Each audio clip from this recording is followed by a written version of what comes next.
ಸ್ನೇಹಿತರೆ, welcome to positive vibes Karnataka page. So page ಅಂತ ಯಾಕೆ ಹೇಳ್ತಾ ಇದೀನಿ ಅಂದ್ರೆ, ಇದು ಯೂಟ್ಯೂಬ್ ಆದ್ರೂ ಆಗಿರ್ಬೋದು, ಫೇಸ್ಬುಕ್ ಅಥವಾ ಇನ್ಸ್ಟಾಗ್ರಾಮ್ ಅಲ್ಲಿ ನೋಡ್ತಾ ಇದ್ರೆ, ಸೊ ಅದಕ್ಕೆ ಪೇಜ್ ಅಂತ ಹೇಳ್ತಾ ಇದೀನಿ. ಸೊ ನಾನು ಯೂಶಲಿ ನಾನು ಮನೆಯಲ್ಲಿ ಟಿವಿನೂ ಇಟ್ಕೊಂಡಿಲ್ಲ, ಮತ್ತೆ ಫೋನಲ್ಲೂ ಕೂಡ ನ್ಯೂಸ್ಗಳನ್ನ ನೋಡೋದನ್ನೇ ಬಿಟ್ಬಿಟ್ಟಿದ್ದೀನಿ. ಬರೀ ಕ್ರೈಮ್ ನ್ಯೂಸ್ಗಳು, ಮತ್ತೆ ಅವ್ರ ಮನೇಲಿ ಹೀಗಾಯ್ತಂತೆ, ಇವ್ರ ಮನೇಲಿ ಹೀಗಾಯ್ತಂತೆ ಅಂತ ಬರೀ ಕ್ರೈಮ್ ಜೊತೆಗೆ ಕ್ರಿಮಿನಲ್ ಕೇಸ್ಗಳು, ಜೊತೆಗೆ ಸಾವಿನ ಸುದ್ದಿಗಳು ಇಂಥವೇ ಇರುತ್ತೆ. ಸೊ ಅದರಿಂದ ನಮ್ಮ ಒಂದು ಮನಸ್ಸಿಗೆ ಎಫೆಕ್ಟ್ ಆಗೇ ಆಗುತ್ತೆ, ಯಾರಿಗೇ ಆಗ್ಲಿ ಆಗುತ್ತೆ. See as a psychologist, as a survivor and as a narcissism recovery coach, ನನಗೂ ಕೂಡ ಅದು ಎಫೆಕ್ಟ್ ಆಗುತ್ತೆ. ಹಾಗಾಗಿ ನಾನಂತೂ ನೋಡೋದನ್ನೇ ಬಿಟ್ಬಿಟ್ಟಿದ್ದೀನಿ. ಅಲ್ಲಿಗೂ ನಾನು ಯಾವ್ದಾದ್ರು ಇಂಪಾರ್ಟೆಂಟ್, ಇವಾಗ ಸೌಜನ್ಯ ಅವರ ಒಂದು ಕೇಸ್ ಬಗ್ಗೆ ಸಾಕಷ್ಟು ವಿಚಾರಗಳು ಹರಿದಾಡ್ತಾ ಇತ್ತು, ಅವಾಗ ನಾನು ಅಪ್ಡೇಟ್ಸ್ ನೋಡ್ತಾ ಇದ್ದೆ. ಈಗ ಅದು ಕೂಡ ಬಿಟ್ಬಿಟ್ಟಿದ್ದೀನಿ.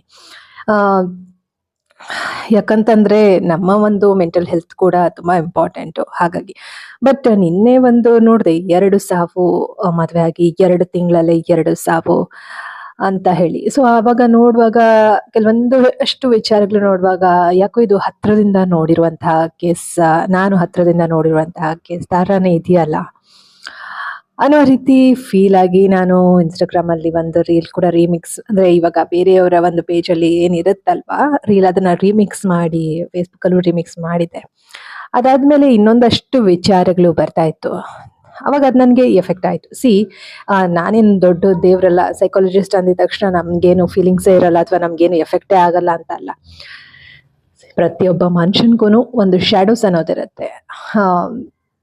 ಎಲ್ಲೋ ಏನೋ ಸಿಚುವೇಶನ್ಸ್ ಆದಾಗ, ಅಯ್ಯೋ ನಮ್ಮ ಲೈಫಲ್ಲಿ ಇತ್ತಲ್ವ, ಯಾರಿಗೂ ಹೇಳ್ಕೊಳಕ್ ಆಗಿಲ್ವಲ್ಲ ಅಂತ ಹೇಳಿ ನಾವೇನೋ ಒಂದು ಶೇರ್ ಮಾಡೋದು ಮಾಡ್ತೀವಿ. ಅದು ಮಾಡೋದು ತಪ್ಪಲ್ಲ, ಬಟ್ ಆಮೇಲೆ ಇಂಟ್ರೋಸ್ಪೆಕ್ಷನ್ ಮಾಡ್ಕೊಳ್ಬೇಕು. ಅದನ್ನೇ ನಾನು ಮಾಡಿದೆ. ಇನ್ನೊಂದಷ್ಟು ವಿಚಾರಗಳು ಹರಿದಾಡುವಾಗ, ಅಯ್ಯೋ ಇಂಥದ್ದು ನಮ್ಮ ಲೈಫಲ್ಲಿ ಆಗಿರ್ಲಿಲ್ವಲ್ಲ, ಯಾಕೆ ನಾವು ನಮ್ಮ ಬಗ್ಗೆ ಏನಾದ್ರು ತಪ್ಪು ಭಾವಿಸ್ಬೋದು ಅಂತ ಹೇಳಿ ಮತ್ತೆ ನಾನು ಅದನ್ನ ರಿಮೂವ್ ಮಾಡಿದೆ. ಬಟ್ ಆಮೇಲೆ ಯೋಚನೆ ಮಾಡಿದೆ, ಸಿ ಇದು ಎಲ್ಲರ ಲೈಫಲ್ಲೂ ಆಗ್ತದೆ. ನಾನು ಇಷ್ಟು ವರ್ಷ ಸತತವಾಗಿ ಸೆಲ್ಫ್ ಇಂಟ್ರೋಸ್ಪೆಕ್ಷನ್ ಮಾಡ್ಕೊಂಡು ಬಂದಿದ್ರು ಎಲ್ಲೋ ಒಂದ್ ಸ್ವಲ್ಪ ಬೇರೆಯವ್ರು ಏನ್ ಥಿಂಕ್ ಮಾಡ್ತಾರೆ ಅನ್ನೋದು ಇನ್ನೊಂಚೂರು ಉಳ್ಕೊಂಡಿದೆ. ಅದು ಕೂಡ ಹೋಗ್ಬೇಕು ನನ್ನಲ್ಲಿ ಅನ್ನೋದು ನನ್ನ ಭಾವನೆ. ಅಂದ್ರೆ ನಾನು ಇವಾಗ ಏನ್ ಮಾತಾಡಕ್ ಹೊರಟಿದ್ದೀನಿ ಅಂದ್ರೆ, ಯಾಕೆ ಸಾವುಗಳಾಗ್ತಾ ಇದೆ ಇಲ್ಲಿ, ಯಾಕೆ ಇಷ್ಟೊಂದು ಸಾವುಗಳು, ಇಷ್ಟೊಂದು ಏನು ಮೆಂಟಲ್ ಹೆಲ್ತ್ ಪ್ರಾಬ್ಲಮ್ಗಳು ಅಂತ ಅಂದ್ರೆ, ಇದಕ್ಕೆ ಕಾರಣಗಳನ್ನ ಹುಡುಕ್ತಾ ಹೋದ್ರೆ ಬರೀ ನಾವು ಹಣೆ ಬರಕ್ಕೆ ಬಿಡೋದು ತಪ್ಪಾಗುತ್ತೆ ಸ್ನೇಹಿತರೆ. ಸೊ ಇಲ್ಲಿ ಏನಾಗ್ತಾ ಇದೆ ಅಂತಂದ್ರೆ, ಇವಾಗ ನ್ಯೂಸ್ ನೋಡಿದ್ವಿ ಅಲ್ವಾ, ಸೊ ಅದ ನ್ಯೂಸ್ ಏನ್ ಬರ್ತಾ ಇದೆ ಎಲ್ಲವೂ ಕೂಡ ಸತ್ಯ ಇರೋದಿಲ್ಲ, ಎಲ್ಲವೂ ಕೂಡ ಸುಳ್ಳಿರೋದಿಲ್ಲ ಅಲ್ವಾ. ಸೊ ಸತ್ ಮೇಲೆ ಹೇಗ್ ಬೇಕಾದ್ರೂ ಒಂದು ನೇಮ್ ಪಟ ಕಟ್ಬೋದು. ಅವರು ಬಂದು ಮಾತಾಡೋದಕ್ಕೆ ಅವ್ರು ಇರೋದಿಲ್ಲ, ಪಾಪ ಸತ್ತಿರುವಂತಹ ಜೀವಗಳು ಇರೋದಿಲ್ಲ ಅಲ್ವಾ. So it is a wake up call. ಸಾಮಾನ್ಯ ಜನರಿಗೆ ಇದು ಒಂದು ಎಚ್ಚರಿಕೆಯ ಒಂದು ಏನು ಗಂಟೆ ಅಂತ ತಿಳ್ಕೊಳ್ಬೇಕು ಪ್ರತಿಯೊಬ್ರು ಕೂಡ. ಯಾಕೆ ಈ ರೀತಿ ಸಾವುಗಳಾಗ್ತಾ ಇದೆ ಅನ್ನೋದಕ್ಕೆ ನೀವು ಡೀಪ್ ಆಗಿ ಇಂಟ್ರೋಸ್ಪೆಕ್ಟ್ ಮಾಡ್ಕೊಳ್ಬೇಕಾಗತ್ತೆ. ಅದು ಉತ್ತರ ನಮ್ಗೆ ಮನುಷ್ಯನೇ ಇದನ್ನ ಈ ರೀತಿ ಸೃಷ್ಟಿ ಮಾಡಿದ್ದಾನೆ ಅಂದ್ರೆ, ಇದು ಬರೀ ನಾವು ದೇವರಿಗೆ ಬಿಡುವಂತದ್ದಲ್ಲ, ಮನುಷ್ಯ ಮಾಡಿದ ತಪ್ಪುಗಳಿಂದ ಕೂಡ ಕೆಲವೊಂದಷ್ಟು, ಇವಾಗ ಯಾರಿದ್ದಾರೆ ಅವ್ರು ಮಾತ್ರ ಅಲ್ಲ, ತಲೆಮಾರಿನಿಂದ ನಡೆದು ಬಂದಂತಹ ಕೆಲವೊಂದಷ್ಟು ಏನು ಒತ್ತಡಗಳು, ಮಿಸ್ಟೇಕ್ಸ್ಗಳು ಎಲ್ಲವೂ ಕೂಡ ಇವಾಗಿನ ಜನರೇಷನ್ ಮೇಲೆ ಎಫೆಕ್ಟ್ ಆಗ್ತಾ ಇದೆ. ಓಕೆನಾ. ಸೊ ಹಾಗಾಗಿ ಇವಾಗ ಒಂದು ಭ್ರಮ ಲೋಕ ಅಂತ ಹೇಳ್ತೀವಲ್ವಾ, ನಾವೆಲ್ಲರೂ ಕೂಡ ಒಂದು ಭ್ರಮೆನಲ್ಲಿ ಬದುಕ್ತಾ ಇದೀವಿ. ಇದೆಲ್ಲ ಇಲ್ಲಿ ಏನು ಭೂಮಿ ಅಂತಂದ್ರೆ ಸ್ವರ್ಗನೂ ಇರುತ್ತೆ, ನರಕನೂ ಇರುತ್ತೆ, ಎಲ್ಲವೂ ಇಲ್ಲೇ ಇರುತ್ತೆ ಅಂತ ಒಬ್ಬೊಬ್ರು ಒಂದೊಂದ್ ರೀತಿ ಥಿಂಕ್ ಮಾಡ್ತಾರೆ. ಕೆಲವರು ಇದೆಲ್ಲ ಏನೂ ಇಲ್ಲ, ನಂಬಿಕೆ ಇರೋದಿಲ್ಲ. ಅಂದ್ರೆ ಈ ಒಂದು ಏನೋ ಒಂದು ಡಿವೈನ್ ಎನರ್ಜಿ ಇದೆ ಅನ್ನೋದ್ರ ಮೇಲೆ ನಂಬಿಕೆ ಇರೋದಿಲ್ಲ, ದೇವ್ರ ಮೇಲೆ ನಂಬಿಕೆ ಇರೋದಿಲ್ಲ. ಇನ್ನು ಕೆಲವ್ರಿಗೆ ಅತಿಯಾದ ಒಂದು ದೇವ್ರ ಮೇಲೆ ನಂಬಿಕೆ ಇರೋ ತರ ಪೂಜೆ ಪುನಸ್ಕಾರಗಳು, ಹೋಮ ಹವನಾದಿಗಳು, ಯಜ್ಞ ಯಾಗಾದಿಗಳು ಮಾಡೋ ಅಂಥದ್ದು ಆಯ್ತಾ. ಇನ್ನು ಕೆಲವರು ಫುಲ್ಲು ದೇವ್ರೇ ಇಲ್ಲ ಅನ್ನೋ ತರ ಅಂತದ್ದು. ಏನ್ ಗೊತ್ತಾ, ನಾವು ಎಜುಕೇಟೆಡ್ಸ್ ಆದವರು, ಇವಾಗಿನ ಜನರೇಷನ್ ಅವರು, ಜೊತೆಗೆ ಇವಾಗಿನ ಜನರೇಷನ್ ಅಂತ ಅಂದ್ರೆ ಸಣ್ಣ ವಯಸ್ಸವ್ರು ಮಾತ್ರ ಅಂತಲ್ಲ. ನನ್ನ ಪ್ರಕಾರ ಇವಾಗಿನ ಜನರೇಷನ್ ಅಂದ್ರೆ ಇವಾಗ ಯಾರೆಲ್ಲ ಬದುಕಿದಿರಿ ಎಲ್ರು ಕೂಡ ಇವಾಗಿನ ಜನರೇಷನ್ಗೆ ಸೇರ್ಕೊಳ್ತೀವಿ ಅಲ್ವಾ. ಇನ್ನೊಂದು ವರ್ಷ ಆದ್ರೆ ಇವಾಗ ಯಾರು ಇರ್ತಾರೆ, ಅವ್ರು ಯಾರು ಇರೋದಿಲ್ಲ ಅಲ್ವಾ. ಅಂದ್ರೆ ಈಗ ಯಾರೆಲ್ಲ ಇದ್ದೀರಿ ಎಲ್ರು ಕೂಡ ನಾವ್ ಏನು ಅರ್ಥ ಮಾಡ್ಕೊಳ್ಬೇಕು ಅಂತಂದ್ರೆ, ಒಂದು ಏನು ನಡೀತಾ ಇದೆ ಅಲ್ವಾ, ಅಂದ್ರೆ ಒಂದು ಮೇಟ್ರಿಕ್ಸ್ ಅಂತಂದ್ರೆ ನಮ್ಮ ಒಂದು ಏನು ಥಾಟ್ಸ್ಗಳು, ನಾವು ಯೋಚನೆ ಮಾಡುವ ರೀತಿ, ನಾವು ನಡ್ಕೊಳ್ಳುವ ರೀತಿ, ಇದೆಲ್ಲವೂ ಕೂಡ ತಲೆಮಾರಿನಿಂದ ಅವರಿಂದ ನಾವು ಕಲ್ತು ಕಲ್ತು ಕಲ್ತು ಕಲ್ತು ಅದು ಇವಾಗ ಏನು ಕಂಟಿನ್ಯೂ ಆಗ್ತಿರೋದು. ಸ್ವಂತಿಕೆ ಅನ್ನೋದು ಕಳ್ಕೊಳ್ತಾ ಇದ್ದಾರೆ, ಒಂದು ಮನುಷ್ಯ ಸ್ವಂತಿಕೆ ಅನ್ನೋದು ಕಳ್ಕೊಳ್ತಾ ಇದ್ದಾನೆ, ಆಯ್ತಾ. ಹಾಗಾಗಿ ಇಲ್ಲಿ ಏನಾಗ್ಬಿಟ್ಟಿದೆ, ದೊಡ್ಡವ್ರದ್ದು ತಪ್ಪಿರುತ್ತೆ, ಆಯ್ತಾ. ಇವಾಗ ಬರೀ ಮಕ್ಳದೇ ತಪ್ಪು, ಅವ್ರನ್ನ ಮಾತ್ರ ದೂಷಿಸೋದು ತಪ್ಪಾಗತ್ತೆ. ದೊಡ್ಡವರು ಒಂದು ಮದ್ವೆ ಅಂತ ಮಾಡುವಾಗ, ಅಥವಾ ಅರೇಂಜ್ ಮ್ಯಾರೇಜ್ ಆಗಿರ್ಬೋದು ಅಥವಾ ಲವ್ ಮ್ಯಾರೇಜ್ ಆಗಿರ್ಬೋದು, ಓಕೆನಾ, ಆ ಹುಡುಗಿ ಸ್ವಲ್ಪ ಟೈಮ್ ಸ್ಪೆಂಡ್ ಮಾಡ್ಬೇಕು. ಸೊ ಇನ್ನು ಎಲ್ಲಿ ಯಾವ ಜನರೇಷನ್ ಅಲ್ಲಿ ಬದುಕ್ತಾ ಇದ್ದೀರಿ ನೀವೆಲ್ಲ ಅಂತ ನನ್ಗೆ ಅರ್ಥ ಆಗಲ್ಲ. ಸೊ ಅಂದ್ರೆ ಯಾರೋ ಆತರ ಮೈಂಡ್ ಸೆಟ್ ಏನೋ ಓಡಾಡ್ಲೇಬಾರ್ದು ಹುಡುಗಿ ಅಂತ ಅನ್ಕೊಂಡಿದ್ದಾರೆ, ಅವ್ರಿಗೆ ಹೇಳ್ತಾ ಇರೋದು ನಾನು, ಹುಡುಗಿ ಓಡಾಡ್ಬೇಕು. ಆಮೇಲೆ ಅದ್ರಲ್ಲಿ ಏನು ತಪ್ಪಿಲ್ಲ. ಮತ್ತೆ ಅವ್ರೇನ್ ಅನ್ಕೊಳ್ತಾರೋ ಇವ್ರೇನ್ ಅನ್ಕೊಳ್ತಾರೋ ಅಂತ ಬದುಕಬಾರ್ದು, ಆಯ್ತಾ. ನಮ್ಮ ಒಂದು ತನವನ್ನ ನಾವು ಉಳಿಸ್ಕೊಂಡು ಬದುಕಬೇಕು. ಜೊತೆಗೆ ಇಲ್ಲೇನಾಗ್ತಾ ಇದೆ ಅಂತಂದ್ರೆ, ಮ್ಯಾಸ್ಕ್ಯುಲೈನ್ ಎನರ್ಜಿ, ಫೆಮಿನೈನ್ ಎನರ್ಜಿ ಎರಡೂ ಕೂಡ ಸರ್ವನಾಶ ಆಗೋಗ್ತಾ ಇದೆ. Divine masculine energy, divine feminine energy ಎರಡು ಕೂಡ ಸರ್ವನಾಶ ಆಗ್ತದೆ. ಕೆಲವೊಂದು ಕೇಸ್ಗಳಲ್ಲಿ ಏನಾಗುತ್ತೆ, ಅತಿಯಾದ ಡಿವೈನ್ ಫೆಮಿನೈನ್ ಎನರ್ಜಿ ಇರುತ್ತೆ, ಫುಲ್ ಮ್ಯಾಸ್ಕ್ಯುಲೈನ್ ಎನರ್ಜಿ. ಇಲ್ಲಿ ಏನಾಗ್ಬಿಡುತ್ತೆ ಅಂದ್ರೆ, ಬರೀ ನಾನು ಓಪನ್ ಆಗಿ ಹೇಳ್ತೀನಿ, ಬರೀ ಸೆಕ್ಷುವಲ್ ನೀಡ್ಸ್ಗೆ ಮಾತ್ರ ಕೆಲವರು ಏನೋ ಡಿವೋರ್ಸ್ ಆಗ್ತಾರೆ ಅನ್ನೋದು ತಪ್ಪು, ನಿಜವಾಗ್ಲೂ ತಪ್ಪು. ಅದು ಬರೀ ಸೆಕ್ಷುವಲ್ ನೀಡ್ಸ್ಗೋಸ್ಕರ ಡಿವೋರ್ಸ್ ಆಗ್ತಾರೆ ಅನ್ನೋದು ತಪ್ಪು. ಅಥವಾ ಇನ್ನೇನೋ ಒಂದು ಏನೋ ಲವ್ ಇತ್ತು ಹಂಗೆ ಇವರು ಈ ತರ ಆದ್ರು, ಅಥವಾ ನಾವ್ ಏನ್ ಬೇಕಾರೋ ಅನ್ಕೊಳ್ಬೋದಲ್ವಾ. ಒಬ್ಬೊಬ್ರು ಪರ್ಸೆಪ್ಷನ್ ಒಂದ್ ರೀತಿ ಇರತ್ತೆ, ಆದ್ರೆ ಜಡ್ಜ್ ಮಾಡಬಾರ್ದು ಯಾವ್ದೇ ಕಾರಣಕ್ಕೂ. ಇನ್ನೊಬ್ರ ಲೈಫ್ ಬಗ್ಗೆ ನಾವು ಜಡ್ಜ್ಮೆಂಟ್ಗೆ ಬರೋ ತಪ್ಪಾಗುತ್ತೆ. ಈಗ ನಾನು ಕೂಡ ನೋಡಿ ನಿನ್ನೆ ಶೇರ್ ಮಾಡ್ದೆ, ಅದಾದ್ಮೇಲೆ ನಾನು ಯಾಕೆ ಶೇರ್ ಮಾಡ್ದೆ ಅಂದ್ರೆ, ಇನ್ನೊಬ್ರ ಮೇಲೆ ಜಡ್ಜ್ಮೆಂಟ್ಗೆ ಬಂದು ನಾನು ಶೇರ್ ಮಾಡಿದಲ್ಲ, ಬಟ್ ನನ್ನ ಲೈಫಲ್ಲಿ ಏನೋ ಒಂದು ಸ್ವಲ್ಪ ಕನೆಕ್ಟ್ ಆಯ್ತು ಅಂತ ಹೇಳಿ ಶೇರ್ ಮಾಡಿದೆ. ಬಟ್ ಅದಾದ್ಮೇಲೆ ಒಂದೊಂದ್ ರೀತಿ ಎಲ್ಲ ಮಾತಾಡ್ತಾ ಇದ್ರು, ಅದು ನನಗೆ ಎಫೆಕ್ಟ್ ಆಗುತ್ತೆ. ಆ ರೀತಿ ನಮಗ್ ನಾವು ಎಫೆಕ್ಟ್ ಮಾಡ್ಕೊಳ್ಳೋದನ್ನ ಸ್ಟಾಪ್ ಮಾಡ್ಬೇಕಂದ್ರೆ, ನಾನು ಹಾಗೆ ನನ್ಗೆ ಯಾವ್ದು ಮೆಂಟಲ್ ಪೀಸ್ ತರುತ್ತೆ ಅದನ್ನ ಮಾತ್ರ ಇಟ್ಕೊಳ್ತೀನಿ. ಜೊತೆಗೆ ಒಂದು ಎಜುಕೇಟ್ ಮಾಡುವಂಥದ್ದು. ಇವಾಗ ನಾನೇನೋ ಅಪ್ಲೋಡ್ ಮಾಡಿದಾಗ ಇನ್ನೊಬ್ರಿಗೆ ಏನಾದ್ರು ಒಂದ್ ರೀತಿ ಟ್ರಿಗರ್ ಆಗತ್ತೆ, ಅಥವಾ ಏನೋ ಒಂದು ನಮ್ಮಲ್ಲಿ ಏನೋ ಒಂದು ಶ್ಯಾಡೋ ಕಾಣ್ತಾ ಇದೆ ಅಂತ ಅವ್ರಿಗೆ ಅನ್ಸುತ್ತೆ, ಅದಕ್ಕೆ I will not be responsible ಅಲ್ವಾ. ಸೊ ನಾನೇನು ಕೆಲವೊಂದು ವಿಚಾರಗಳನ್ನ ಶೇರ್ ಮಾಡುವಂಥದ್ದು ಎಜುಕೇಟ್ ಮಾಡೋದಕ್ಕೆ. ಸೊ ನನ್ನ ಒಂದು ಪೇಜ್ನಲ್ಲಿ ಪ್ರತಿಯೊಂದು ವಿಚಾರವನ್ನು ಕೂಡ ಇನ್ನೊಬ್ರಿಗೆ ಎಜುಕೇಟ್ ಮಾಡೋದಕ್ಕೆ, ಅವೇರ್ನೆಸ್ ಮೂಡಿಸೋದಕ್ಕೆ ಇರುವಂಥದ್ದು. ಸೊ ನಾನು ಹೇಳೋದು ಇಷ್ಟೇ, ಯಾಕೆ divine energy, divine masculine energy, divine feminine energy ಯಾಕೆ ಹೋಗ್ತಾ ಇದೆ ಅಂತಂದ್ರೆ, ಇದಕ್ಕೆ ತಲೆಮಾರಿನಿಂದ ನಡೆದು ಬಂದಂತಹ ಹಾದಿ, ಆಯ್ತಾ. ಇವಾಗ ಈ ಜನರೇಷನ್ ಅಲ್ಲಿ ಸೈಕಲ್ ಬ್ರೇಕರ್ಸ್ ಇರ್ತಾರೆ. ಇವಾಗ ಸೈಕಲ್ ಬ್ರೇಕರ್ಸ್ ಉಟ್ಕೊಂಡಿದ್ದಾರೆ, ಅದು ಹುಡುಗನೂ ಇರ್ಬೋದು ಹುಡುಗಿನೂ ಇರ್ಬೋದು. ಅವರಿಗೆ ತುಂಬಾ ಪ್ರೆಷರ್ ಜಾಸ್ತಿ ಇರುತ್ತೆ, ಓಕೆನಾ. ಅಂದ್ರೆ ಮೆಂಟಲ್ ಪ್ರೆಷರ್ ಇರುತ್ತೆ, ಆಯ್ತಾ. ಹಾಗಾಗಿ ಮಾನಸಿಕವಾದಂತಹ ಆರೋಗ್ಯ ತುಂಬಾ ಇಂಪಾರ್ಟೆಂಟ್. ಮೆಂಟಲ್ ಹೆಲ್ತ್ ಮ್ಯಾಟರ್ಸ್, ಓಕೆನಾ. ಸೊ ಹಾಗಾಗಿ ಇವಾಗ ನೋಡಿ, ನಾನು ಹಾಗಂತ ಹೇಳಿ ಕೌನ್ಸಿಲಿಂಗ್ಗೆ ಹೋಗ್ಬೇಕು, ಸೆಷನ್ಸ್ ಅಟೆಂಡ್ ಮಾಡಲೇಬೇಕು ಅಂತ ಹೇಳೋದಕ್ಕೆ ಅನ್ಸುತ್ತೆ. ಆದ್ರೂ ನನ್ಗೆ ಇನ್ನೊಂದೇನು ಅನ್ಸುತ್ತೆ ಅಂದ್ರೆ, ಈಗ ಆ ಥರದವರು ಅಷ್ಟು ನೀಟಾಗಿ ಎಲ್ಲ ಏನೋ ಅರ್ಥೈಸುವಂತಹ ಏನೋ ವ್ಯಕ್ತಿಗಳು, ಥೆರಪಿಸ್ಟ್ಗಳು ತುಂಬಾ ವಿರಳ, ಆಯ್ತಾ. ಅದು ಕಷ್ಟ. ಅವ್ರು ಯಾರ ಹತ್ರನೂ ಹೇಳ್ಕೊಳಕ್ಕಾಗಲ್ಲ. ಕೆಲವ್ರಿಗೆಲ್ಲ ಕೆಲವೊಂದು ವಿಚಾರಗಳು ಯಾರ ಹತ್ರನೂ ಹೇಳ್ಕೊಳಕ್ಕಾಗಲ್ಲ. ಅದನ್ನ ಸಾಲ್ವ್ ಮಾಡೋದಕ್ಕೂ ಜನರು ಅಂತಹ ಒಂದು ಏನು ಥೆರಪಿಸ್ಟ್ಗಳು ತುಂಬಾ ವಿರಳ ಅಂತಾನೆ ಹೇಳ್ಬೋದು. ಸೊ ನನಗೆ ಸಾಕಷ್ಟು ವಿಚಾರಗಳು ತಿಳಿಸ್ಬೇಕು ಅಂತ ತುಂಬಾ ಇದೆ. But I am also healing. ಯಾಕೆ ಇದು ಸೂಸೈಡ್ ಮಟ್ಟಕ್ಕೆ ಹೋಗುತ್ತೆ. ಕೆಲವ್ರು ಜನರು ಹೇಗೆ ಅಂದ್ರೆ, ಜನ ಹೇಗಿದ್ರು ಮಾತಾಡ್ತಾರೆ. ಕೆಲವರೆಲ್ಲ ಹೇಗೆ ಅಂದ್ರೆ, ಇವಳಿಗಿಷ್ಟೆಲ್ಲ ಆಗಿದೆ ಇನ್ನೂ ಬದುಕಿದಾಳೆ, ಇವನಿಗಿಷ್ಟೆಲ್ಲ ಆಗಿದೆ ಇನ್ನೂ ಬದುಕಿದಾನೆ, ಈ ತರ ಥಿಂಕ್ ಮಾಡೋರು ಇರ್ತಾರೆ. ಅರ್ಥ ಆಯ್ತಾ? ಹಂಗೆ ಆದ್ರೆ ನಾವ್ ಯಾರ ಒಂದು ಆಲೋಚನೆಗಳು ನಮ್ಗೆ ಆಟೋಮೆಟಿಕ್ ಆಗಿ ಕೆಲವ್ರಿಗೆ ಗೊತ್ತಾಗ್ತಿರುತ್ತೆ, ಬೇರೆಯವ್ರ ಮೈಂಡ್ ಅಲ್ಲಿ ಏನ್ ನೋಡ್ತಾ ಇರುತ್ತೆ ಅಂತ ಕೆಲವ್ರಿಗೆ ಇಮಿಡಿಯೇಟ್ ಗೊತ್ತಾಗ್ತಾ ಇರುತ್ತೆ. ಅಂಥವ್ರು ಏನ್ ಮಾಡ್ಬೇಕು ಅಂತಂದ್ರೆ, ಏನಾದ್ರೂ ಸೂಸೈಡ್ ಮಾಡ್ಕೊಳ್ಬೇಕು ಅಂತ ಅನ್ಸಿದ್ರೆ ಆ ಮೊಮೆಂಟ್ನ ಕ್ರಾಸ್ ಮಾಡಿಬಿಟ್ರೆ you will be the strongest person, ಆಯ್ತಾ? ಹಾಗೆ ನಾನು ಇದೊಂದು ಮೆಸೇಜ್ ಕೊಡಬೇಕು ಅನ್ನಿಸ್ತಾ ಇತ್ತು. ಆ, ಬೇಜಾರಾಗ್ತಾ ಇತ್ತು, ಕೆಲವೊಂದು ಜಡ್ಜ್ಮೆಂಟ್ಗೆ ಬರ್ತಾರಲ್ವಾ ಅಂತ ಹೇಳಿ. ನಾನು ನಿನ್ನೆ ಒಂದು ವಿಡಿಯೋ ಶೇರ್ ಮಾಡಿದ್ದೆ, ಆಮೇಲೆ ನನಗೂ ಅನ್ಸಿ ಬೇಡ, ಅದು ಒಂದು ಏನೋ ಹರಿದಾಡ್ತಾ ಇತ್ತು. ಈ ತರ ಇರೋ ವ್ಯಕ್ತಿಗೆ ಇಂಥದ್ದು ಎಲ್ಲ ಬೇಕಾ, ಇಂಥ ಕಾರ್ ಬೇಕಾ ಅಥವಾ ಇಂಥ ಇದು ಬೇಕಾ ಅಂತ ಹೇಳಿ ಕೆಲವೊಂದು ಮಾತುಗಳು, ಅದು ತಪ್ಪು. ಆ ತರ ಮಾತಾಡೋದು ತಪ್ಪಾಗತ್ತೆ. ಜೊತೆಗೆ ಇವಳಿಗೆ ಇನ್ನೊಂದೇನೋ ಸ್ಟೋರಿ ಇತ್ತು, ಅದಕ್ಕೆ ಇದಾಯ್ತು ಅನ್ನೋದು ಆಗಿರ್ಬೋದು. ಎರಡೂ ತಪ್ಪಾಗತ್ತೆ. ಇಬ್ರ ಮಧ್ಯೆ ಏನಾಗಿರುತ್ತೆ ಅವ್ರಿಗೆ ಮಾತ್ರ ಗೊತ್ತಿರುತ್ತೆ. ನಾವು ಜಡ್ಜ್ಮೆಂಟ್ಗೆ ಬರಬಾರ್ದು. ಓಕೆನಾ? Self introspection is very very important. ಅಷ್ಟೇ ನಾನು ಹೇಳೋದು. ಸೊ ಯಾರೂ ಪರ್ಫೆಕ್ಟ್ ಅಲ್ಲ. ನಾನು ಪರ್ಫೆಕ್ಟ್ ಅಲ್ಲ, ಯಾರು ಪರ್ಫೆಕ್ಟ್ ಅಲ್ಲ. But perfection is not important, peace is important. ಓಕೆನಾ? ಜೊತೆಗೆ ಎಷ್ಟೋ ಜನ ಗಂಡ್ಮಕ್ಳಿಗೆ ಇವತ್ತಿನ ದಿವಸ ತುಂಬಾನೇ ಮಾನಸಿಕ ನೆಮ್ಮದಿ ಕಳ್ಕೊಳ್ತಾ ಇದ್ದಾರೆ. ಹೆಣ್ಮಕ್ಳು ಕೂಡ ಮಾನಸಿಕ ನೆಮ್ಮದಿನ ಕಳ್ಕೊಳ್ತಾ ಇದ್ದಾರೆ. ಇದೆಲ್ಲದಕ್ಕೂ ಕೂಡ ನಾರ್ಸಿಸಿಸಮ್ ಬಗ್ಗೆ ಸ್ಟಡಿ ಮಾಡೋದು ತುಂಬಾ ಇಂಪಾರ್ಟೆಂಟ್. ಅವೇರ್ನೆಸ್ ಮೂಡಿಸಿಕೊಳ್ಳೋದು ತುಂಬಾ ಇಂಪಾರ್ಟೆಂಟ್. ಯಾವ ರೀತಿ ಅದರಿಂದ ಹೊರಗೆ ಬರಬಹುದು ಅಂತ ಯೋಚನೆ ಮಾಡೋದು ತುಂಬಾ ಇಂಪಾರ್ಟೆಂಟ್.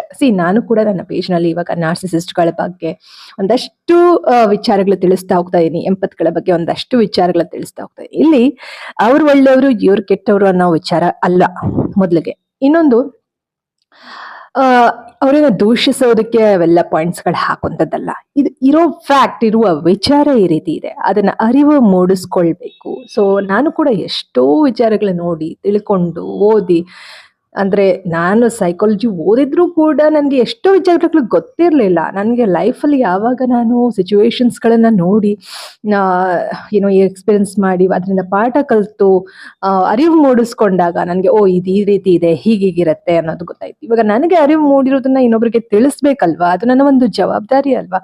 ಹಾಗಾಗಿ ಇರುವ ಫ್ಯಾಕ್ಟ್ ಈ ರೀತಿ. ಇವಾಗ ಕೆಲವರಿಗೆ ಅದು ಯೂಸ್ ಆಗುತ್ತೆ, ಕೆಲವರಿಗೆ ಯೂಸ್ ಆಗೋದಿಲ್ಲ. ಎಲ್ರಿಗೂ ಯೂಸ್ ಆಗ್ಬೇಕು ಅಂತ ಏನೂ ಇಲ್ಲ, ಆಯ್ತಾ? ಅಷ್ಟೇ. ಹಾಗೆ ನನ್ನ ವಿಡಿಯೋಸ್ನ ನೋಡೋರು ನೀವು, ನಿಮಗೆ ಯಾವ ಅಂಶ ಬೇಕು ಅದನ್ನ ಮಾತ್ರ ನೀವು ತಗೊಳ್ಳಿ. ಯಾವ್ದನ್ನು ಪರ್ಸನಲ್ ಆಗಿ ತಗೊಳ್ಬಾರ್ದು. ನಾನು ಇವಾಗ ತಗೊಳ್ತೀನಿ, ಆದರೆ ಪ್ರತಿಯೊಂದು ಪರ್ಸನಲ್ ಆಗಿ ತಗೊಳ್ಬಾರ್ದು. ಕೆಲವೊಂದಾಯ್ತು, ಹೌದು ನನಗೆ ಈ ರೀತಿ ಆಗಿತ್ತು, ಅದರಿಂದ ನಾವೇನ್ ಪಾಠ ಕಲಿಬೇಕು ಅದನ್ನ ತಗೊಳ್ಬೇಕು.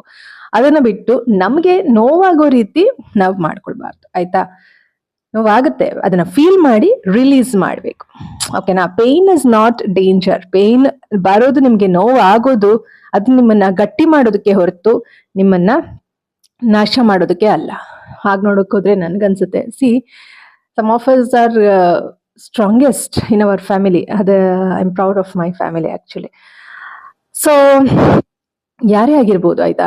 ಎಲ್ಲರೆಲ್ಲೂ ಒಳ್ಳೆತನ ಇರುತ್ತೆ, ಕೆಟ್ಟತನ ಇರುತ್ತೆ. ಆದ್ರೆ ಇವಾಗ ಏನಾಗ್ತಾ ಇದೆ ಅಂದ್ರೆ, ಇಲ್ಲಿ ರಾಜಸಿಕ, ತಾಮಸಿಕ ಮತ್ತೆ ಸಾತ್ವಿಕ ಗುಣ ಏನಿದೆ ಅಲ್ವಾ, ಒಬ್ಬ ಮನುಷ್ಯನಲ್ಲಿ ರಾಜಸಿಕ, ಸಾತ್ವಿಕ, ತಾಮಸಿಕ ಮೂರು ಗುಣಗಳು ಸಮತೋಲನವಾಗಿ ಬ್ಯಾಲೆನ್ಸ್ ಆಗ್ಬೇಕು. ಇಲ್ಲ ಅಂತಂದ್ರೆ ಏನಾಗುತ್ತೆ, ಈ ರೀತಿ ಎಫೆಕ್ಟ್ ಆಗುತ್ತೆ. ಇವಾಗ ಆಗ್ತಾ ಇರೋದು ಅದೇ ಇಡೀ ಜಗತ್ತಲ್ಲಿ, ಆಯ್ತಾ? ಒಂದ್ ರೀತಿ ಇವಾಗ ವಾತ, ಪಿತ್ತ, ಕಫ ಅಂತೀವಲ್ವಾ, ನಮ್ಮ ದೇಹಕ್ಕೆ ಮೂರು ಬ್ಯಾಲೆನ್ಸ್ ಆಗಿರ್ಬೇಕು. ಯಾವ್ದಾದ್ರು ಒಂದು ಜಾಸ್ತಿ ಒಂದು ಕಮ್ಮಿ ಆದ್ರೆ ಎಫೆಕ್ಟ್ ಆಗುತ್ತೆ. ಅದೇ ರೀತಿ ರಾಜಸಿಕ, ತಾಮಸಿಕ ಮತ್ತೆ ಸಾತ್ವಿಕ ಗುಣಗಳು, ಈಗ ಅದು ಎಕ್ಸ್ಟ್ರೀಮ್ಸ್ ಆಗ್ತಾ ಇದೆ. ಕೆಲವರಿಗೆ ಅತಿಯಾದ ಸಾತ್ವಿಕತೆ, ಕೆಲವರಿಗೆ ಅತಿಯಾದ ರಾಜಸಿಕ, ಕೆಲವರಿಗೆ ಅತಿಯಾದ ತಾಮಸಿಕ. ಇದೆಲ್ಲವೂ ಬರೋದಕ್ಕೆ ಕಾರಣ ಏನು? Generation trauma. ಅರ್ಥ ಆಯ್ತಾ? ಇದು ಜನರೇಷನ್ ಟ್ರಾಮಾ. ಇದನ್ನ ಬ್ರೇಕ್ ಮಾಡೋದಂತಹ ಜನರು ಇರುವಂತದ್ದು ಇವಾಗಿನ ಜನರೇಷನ್ ಅವ್ರಿಗೆ ತುಂಬಾನೇ ಕಷ್ಟ. ಹಳೆ ಜನರೇಷನ್ ಅವರು ನಮ್ದು ಹೀಗಿತ್ತು, ಇವ್ರು ಹೀಗಿದ್ದಾರೆ ಅಂತ ಕಂಪೇರ್ ಮಾಡ್ಕೊಳ್ಳೋದ್ರಲ್ಲಿ ಅರ್ಥ ಇಲ್ಲ. ಜನರೇಷನ್ಸ್ ಚೇಂಜ್ ಆಗ್ತಾ ಇದೆ, ಇದಕ್ಕೆ ಸೊಲ್ಯೂಷನ್ಸ್ಗಳು ಡಿಫ್ರೆಂಟ್ ಇರುತ್ತವೆ. ನಾವ್ ಹಿಂಗ್ ಮಾಡಿದ್ವಿ, ಇವ್ರು ಹಿಂಗಿದ್ದಾರೆ ಅನ್ನೋದ್ಕೊಳ್ಳೋದೆಲ್ಲ ತಪ್ಪಾಗುತ್ತೆ. ಬಟ್ ಇವಾಗಿನ ಜನರೇಷನ್ ಅವರು ಆಗಿರ್ಬೋದು, ಅಂದ್ರೆ ನಾನ್ ಜನರೇಷನ್ ಅಂದ್ರೆ ಎಲ್ರು ಒಂದೇ ಅಂತಾನೆ ಹೇಳಿದ್ದೆ, ಅಂದ್ರೆ ಎಲ್ರು ಇನ್ಕ್ಲೂಡ್ ಆಗ್ತಾರೆ ಅಂತ ಹೇಳಿದ್ದೆ. ಬಟ್ ಅರ್ಥ ಮಾಡ್ಕೊಳ್ಳಿ, ಈ ತರ ನಾನು ಮಾತಾಡುವಾಗ ಏನ್ ಹೇಳ್ತಾ ಇದೀನಿ ಅಂತ ನೀವೇ ಅರ್ಥ ಮಾಡ್ಕೊಳ್ಳಿ. ಅಂದ್ರೆ ಸ್ವಲ್ಪ ಏಜ್ ಆಗಿರೋರು ಸಣ್ಣ ಮಕ್ಕಳನ್ನ ನೋಡಿ ನಾವ್ ಹಿಂಗಿದ್ವಿ, ಇವ್ರು ಹಿಂಗಿದ್ದಾರೆ ಅಂತ ಅನ್ಕೊಳ್ಳೋದು, ಕಂಪೇರ್ ಮಾಡ್ಕೊಳ್ಳೋದು ತಪ್ಪಾಗುತ್ತೆ. ಜೊತೆಗೆ ಸಣ್ಣವರು ಅಷ್ಟೇ, ಅವ್ರು ಹಂಗಿದ್ರು ಅಂತ ಹೇಳಿ ನಾವ್ ಅದನ್ನೇ ಫಾಲೋ ಮಾಡ್ಕೊಂಡು ಹೋಗೋದು ತಪ್ಪಾಗುತ್ತೆ. We have to break the cycle. ಜೊತೆಗೆ ನಾವು ನಮ್ಮನ್ನ ನಾವು ಉಳಿಸ್ಕೊಳ್ಬೇಕು. ನಮ್ಮ ಲೈಫ್ ಗಿಂತ ಯಾವ್ದು ದೊಡ್ಡದಿಲ್ಲ ಅಲ್ವಾ? ನಮ್ಮ ಲೈಫ್ ನಾವು ಬದುಕಿದ್ರೆ ಏನ್ ಬೇಕಾದ್ರೂ ಸಾಧನೆ ಮಾಡ್ಬೋದು ಆಯ್ತಾ. ಜೊತೆಗೆ ಸತ್ರು ಕೂಡ ಅದು ನಾವು ಇನ್ನೊಬ್ರಿಗೆ ಏನು ಒಳ್ಳೆ ಮೆಸೇಜ್ ಕೊಡ್ತಾ ಇದೀವಿ ಅಂತ ಅಲ್ಲ. ಬಟ್ ಹಾಗಂತ ಹೇಳಿ ಅವ್ರೇನೋ ಕ್ರೈಮ್ ಮಾಡಿದಾರೆ ಅಂತಲ್ಲ, ಪಾಪ ಅವ್ರು ಎಷ್ಟು ನೋವುಗಳು ಅನುಭವಿಸಿದ್ರು ಏನೋ, ಅವ್ರ ಆತ್ಮಕ್ಕೆ ಶಾಂತಿ ಸಿಗ್ಲಿ. ದೊಡ್ಡವ್ರದ್ದು ಕೂಡ ಇದ್ರಲ್ಲಿ ತಪ್ಪಿದೆ. ಯಾಕಂದ್ರೆ ಅವರ ಒಂದು ಚೈಲ್ಡ್ಹುಡ್ ಸರಿ ಇರಲಿಲ್ಲ ಅಂತ ಹೇಳಿ ಮಕ್ಳ ಮೇಲೆ ಪ್ರೆಷರ್ ಹಾಕೋದು ತಪ್ಪಾಗುತ್ತೆ. ಆಮೇಲೆ ಇನ್ನೊಂದೇನಂತಂದ್ರೆ, ಹೆಣ್ಮಕ್ಳಿಗೆ ಸ್ವಾತಂತ್ರ್ಯ ಆ ಇಲ್ಲ ಅಂತ ಅನ್ಕೊಳ್ತಾ ಇದೀವಲ್ವಾ. ಬಟ್ ಇವಾಗ ಏನಾಗಿದೆ ಅಂದ್ರೆ ಗಂಡ್ ಮಕ್ಳಿಗೂ ಸ್ವಾತಂತ್ರ್ಯ ಇಲ್ಲ, ಆತರ ಆಗ್ಬಿಟ್ಟಿದೆ. ಗಂಡ್ ಮಕ್ಳಿಗೂ ಇಲ್ಲ, ಹೆಣ್ಮಕ್ಳಿಗೂ ಸ್ವಾತಂತ್ರ್ಯ ಇಲ್ಲ, ಆತರ ಆಗ್ಬಿಟ್ಟಿದೆ. ಬರೀ ಇವಾಗ ಯಾರು ಅಥಾರಿಟಿ ನಲ್ಲಿರ್ತಾರೆ, ಯಾರು ತುಂಬಾ ದುಡ್ಡು ಇರುತ್ತೆ, ಯಾರು ತುಂಬಾ ಇನ್ಫ್ಲೂಯೆನ್ಸ್ ಇರುತ್ತೆ, ಅವ್ರಿಗೆ ಮಾತ್ರ ಒಂದ್ ರೀತಿ ಏನು ಏನು ಸ್ವಾತಂತ್ರ್ಯವಾಗಿದ್ದೀವಿ ಅಂತಾರೆ. ಬಟ್ ಅವರು ಕೂಡ ಸ್ವಾತಂತ್ರ್ಯವಾಗಿರಲ್ಲ. ಎಮೋಷನಲ್ ಫ್ರೀಡಮ್ ಅವ್ರಿಗೆ ಇರೋದಿಲ್ಲ ಆಯ್ತಾ. ಎಮೋಷನಲಿ ದೇ ಆರ್ ಏನೋ ಒಂದು ಬಾಕ್ಸ್ ನಲ್ಲಿ ಇರೋ ತರ ಇರ್ತಾರೆ. ಅವ್ರಿಗೆ ಎಮೋಷನಲ್ ಫ್ರೀಡಮ್ ಇರೋದಿಲ್ಲ. ಅದು ಯಾಕೆ ಅಂತಂದ್ರೆ, ಅದೇ ಹೇಳಿದ್ನಲ್ಲ, ಜನರೇಷನ್ ಡ್ರಾಮಾ ಆತರ ಇದೆ. ಬಟ್ ಅದನ್ನ ಬ್ರೇಕ್ ಮಾಡೋದಕ್ಕೆ ಪ್ರತಿಯೊಬ್ಬರಿಗೂ ಸಾಧ್ಯ ಇದೆ. ಮ್ಯಾಸ್ಕ್ಯುಲಿನ್ ಎನರ್ಜಿನ ಎನ್ಹ್ಯಾನ್ಸ್ ಮಾಡ್ಕೊಳ್ಳೋದಕ್ಕೆ ಸಾಧ್ಯ ಇದೆ. ಫೆಮಿನೈನ್ ಎನರ್ಜಿನ ಇಂಪ್ರೂವ್ ಮಾಡ್ಕೊಳ್ಳೋದಕ್ಕೆ, ಎನ್ಹ್ಯಾನ್ಸ್ ಮಾಡ್ಕೊಳ್ಳೋದಕ್ಕೆ ಸಾಧ್ಯ ಇದೆ.